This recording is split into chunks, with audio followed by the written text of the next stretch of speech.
एक छोटे से गांव में राहुल अपनी बूढ़ी माँ के साथ रहता था। पिता के गुजर जाने के बाद घर चलाने की पूरी जिम्मेदारी राहुल पर आ गई थी।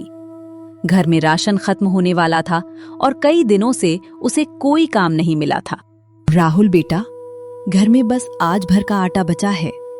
कल क्या होगा मुझे समझ नहीं आ रहा, लेकिन मैं तुझसे एक बात कहती हूँ, चाहे कितनी भी परेशानी आ जाए, मेहनत का रास्ता कभी मत छोड़ना।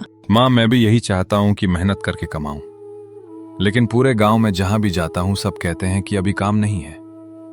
आज मैं शहर जाऊंगा, जब तक कोई काम नहीं मिलेगा तब तक वापस नहीं लौटूंगा। भगवान तेरा भला करे बेटा, मेरा आशीर्वाद हमेशा तेरे साथ है।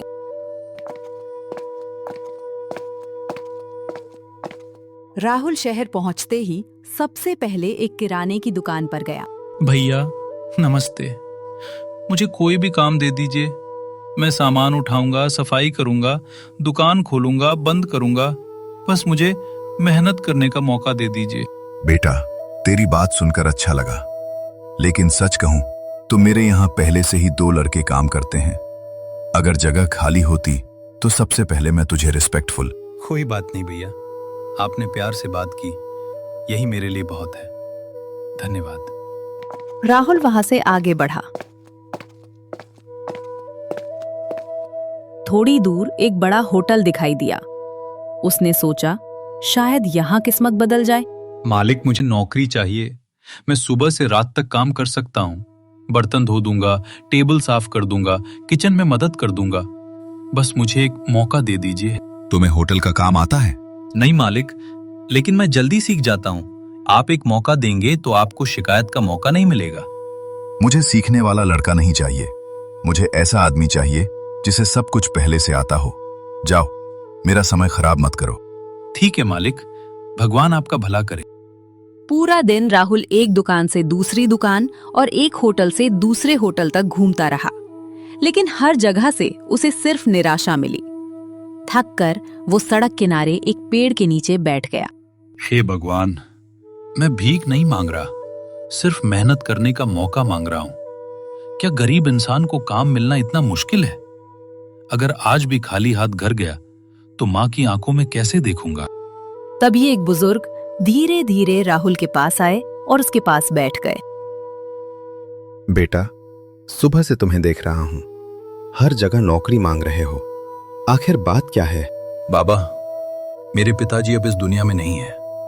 घर की सारी जिम्मेदारी मेरे ऊपर है, लेकिन कोई भी मुझे काम देने को तैयार नहीं है। अगर कोई तुम्हें नौकरी नहीं दे रहा तो तुम अपना काम क्यों नहीं शुरू करते? अपना काम? बाबा, मेरे पास तो जेब में सिर्फ 50 रुपए हैं। इतने पैसों से कौन सा काम शुरू होगा? हर बड़ा काम छोटी शुरुआत से ही शुरू होता है। पहले ये बताओ, तुम्हें सबसे अच्छा क्या बनाना आता है? बाबा, मेरे पिताजी अंडा ऑमलेट बहुत स्वादिष्ट बनाते थे। बचपन से मैं उनके साथ खड़ा रहता था। आज भी वैसा ही ऑमलेट बना सकता हूँ। बस, फिर फैसला हो गया। कल से तुम नौकरी नहीं ढूंढोगे, कल से अपना अंडा ऑमलेट का ठेला लगाओगे। लेकिन बाबा, ठेला लगाने के लिए पैसे कहां से आएंगे? अगर तुम्हारा इरादा सच्चा है तो भगवान किसी न किसी को तुम्हारी मदद के लिए जरूर भेजेंगे। कल सुबह ठीक 8 बजे यही मिलना। मैं जरूर आऊंगा बाबा। आज आपने मुझे फिर से जीने की उम्मीद दे दी। राहुल पहली बार मुस्कुराते हुए घर की ओर चला, लेकिन उसे बिल्कुल भी नहीं पता था कि अगली सुबह उसकी जिंदगी हमेशा के लिए बदलने वाली है। माँ, मैं चलता हूँ। बाबा ने मुझे सुबह 8 बजे बुलाया है। पता नहीं क्या होने वाला है, लेकिन आज मेरे मन में पहली बार डर से ज्यादा उम्मीद है। बेटा, भगवान अच्छे लोगों की मदद किसी न किसी के हाथों जरूर करते हैं। तू बस सच्चे दिल से मेहनत करना।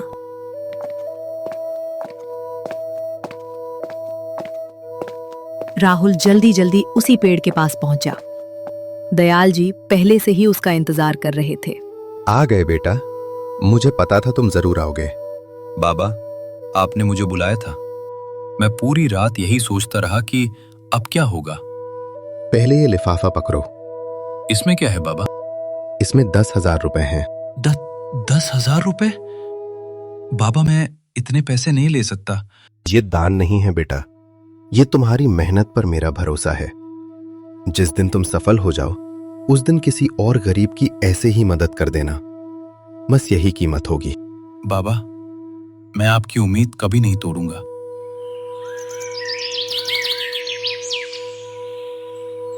राहुल ने उसी दिन एक पुराना ठेला खरीदा। गैस का छोटा सिलेंडर, तवा, अंडे, प्याज, टमाटर और मसाले खरीदे। शाम तक उसका छोटा सा ऑमलेट का ठेला तैयार हो गया। हे भगवान, आज मेरा पहला दिन है। ग्राहक आए या ना आए, मैं अपना काम पूरे दिल से करूंगा। करीब आधा घंटा बीत गया, कोई ग्राहक नहीं आया। राहुल का मन थोड़ा उदास होने लगा। लगता है किसी को पता ही नहीं कि यहाँ नया ठेला लगा है। तभी एक रिक्शा चालक वहां आकर रुका। भाई, एक ऑमलेट बना दो, लेकिन मेरे पास सिर्फ 30 रुपए हैं। भैया, पैसे की चिंता मत कीजिए, पहले आप बैठ। नहीं भाई, जितने पैसे हैं उतने ही ले लेना। आज मेरे ठेले का पहला दिन है। पहला ग्राहक मेरे लिए भगवान के समान है। आज आपको पूरा स्पेशल ऑमलेट मिलेगा। तुम्हारे जैसे लोग आज भी हैं, ये देखकर अच्छा सेट्स। रिक्शा चालक ने ऑमलेट खाया तो उसका चेहरा खिल उठा। वाह भाई, इतना स्वादिष्ट ऑमलेट मैंने बहुत दिनों बाद खाया है। मैं अभी अपने साथियों को भी बुलाता हूँ। कुछ ही देर में 3 और ग्राहक आ गए। हमें भी वही ऑमलेट खिलाओ जो हमारे दोस्त ने खाया। अगर स्वाद अच्छा हुआ तो हम रोज यहीं आएंगे। आप सब आराम से बैठिए, मैं अपने हाथों से गर्मा गर्म ऑमलेट बनाता हूँ। चारों ने ऑमलेट खाया और सभी ने राहुल की खूब तारीफ की। आज से हमारा नाश्ता यहीं होगा। हम अपने जानने वालों को भी यहीं भेजेंगे। आप लोगों का भरोसा ही मेरी सबसे बड़ी कमाई है। शाम को राहुल ठेला समेट ही रहा था कि तभी एक छोटा बच्चा अपनी बीमार माँ के साथ वहां आया। भैया, सुबह से कुछ नहीं खाया, मेरे पास सिर्फ 20 रुपए है, क्या इतने में कुछ मिल जाएगा? तुम पैसे वापस अपनी जेब में रखो। आज से तुम मेरे छोटे भाई हो। तुम और तुम्हारी माँ दोनों पेट भरकर ऑमलेट खाओगे। बेटा, भगवान तुम्हें बहुत बड़ा आदमी बनाए। अगर भगवान ने मुझे कभी बड़ा बनाया तो मैं रोज गरीबों को मुफ्त खाना खिलाऊंगा। राहुल ये नहीं जानता था कि सड़क के दूसरी तरफ खड़ा एक बड़ा होटल मालिक उसकी हर बात सुन रहा था और उसके मन में जलन की आग भड़क चुकी थी। अगर इस लड़के को अभी नहीं रोका तो एक दिन यही मेरा सबसे बड़ा मुकाबला बनेगा। समय बीतता गया। राहुल रोज मेहनत करता रहा। उसका स्वाद, ईमानदारी और लोगों की मदद करने की आदत पूरे शहर में मशहूर हो गई। उसकी कमाई बढ़ने लगी। बेटा, अब हमारे पास इतने पैसे हो गए हैं कि हम एक छोटा सा ढाबा खोल सकते हैं। हाँ माँ, लेकिन मैं एक बात कभी नहीं बदलूंगा। मेरे ढाबे से कोई भी गरीब भूखा वापस नहीं जाएगा। कुछ महीनों बाद राहुल ने अपना छोटा सा ढाबा खोल लिया। ढाबे के बाहर लंबी लाइनें लगने लगी।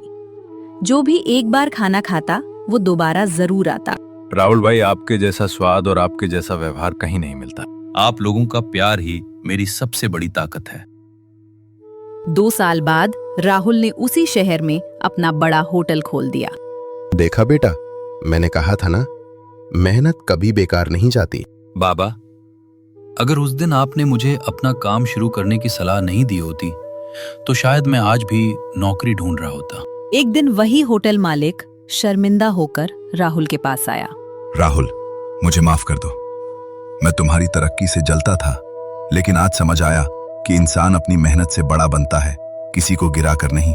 मैंने आपको माफ किया, लेकिन आज से वादा कीजिए कि किसी गरीब की मेहनत का रास्ता कभी नहीं रोकेंगे। मैं वादा करता हूँ।